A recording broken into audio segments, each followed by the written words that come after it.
नमस्कार, छाया अरुण रेसिपीमध्ये आपले खूप खूप स्वागत आहे। आज मी आपल्याला एक पौष्टिक रेसिपी करून दाखवते, बदामाचा हलवा। तर आपण इथे सुरुवात करूया। मी इथे बदाम हे 7 ते 8 तास भिजवून घेतले आणि याची साल काढून घेतली। आता मी हे मिक्सरवर वाटून घेते, याची पेस्ट करून घ्यायची आपल्याला। आता आपण हे मिक्सरच्या भांड्यात घालून घेऊया।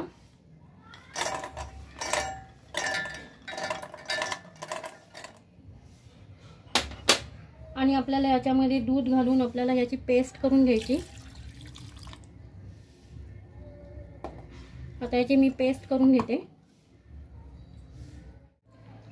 मी अशा प्रकारे हे बदामाची पेस्ट करून घेतली। आता आपण इथे कढई पण तापायला ठेवली। आपण यामध्ये तूप घालून घेऊया।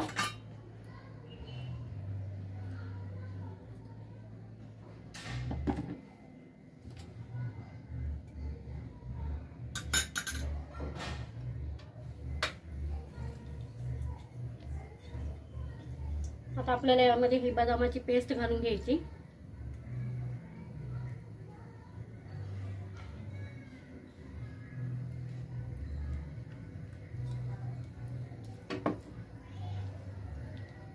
आणि आपल्याला हे एकसारखं हलवून फिरून घ्यायचं।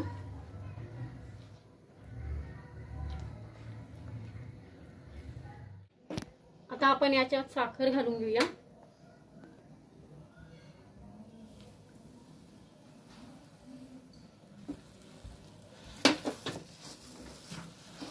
साखरेचं पुन्हा पाणी सुटेल याला।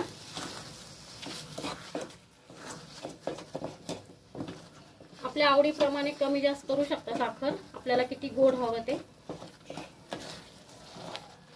आता हे पातळ झालं, आपण हे शिजून घट्ट होईपर्यंत शिजून घ्यायचं आपल्याला हे।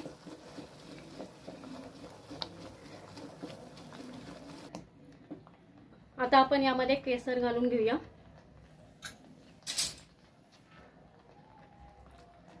मी दुधामध्ये भिजायला घातलं होतं।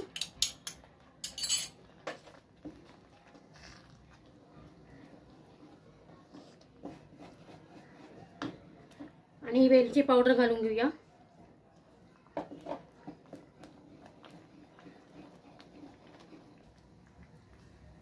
आणि तूप घालून घेऊया।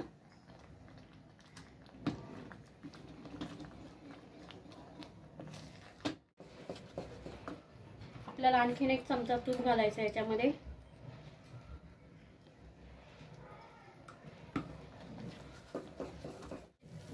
आता आपला हा हलवा झालेला आहे। आता मी बाउल मध्ये काढून घेते। गॅस पण बंद केला। तर आपला अशा प्रकारे हा पौष्टिक बदाम हलवा तयार झाला।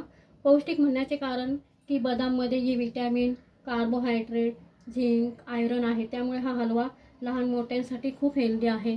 तर तुम्ही ही रेसिपी नक्की घरी ट्राय करून बघा। आणि माझी रेसिपी तुम्हाला आवडली तर लाईक, शेअर आणि सबस्क्राइब करा। आणि बेल आयकॉन बटन पण प्रेस करा, म्हणजे नवीन रेसिपीचे नोटिफिकेशन्स तुम्हाला मिळत जातील।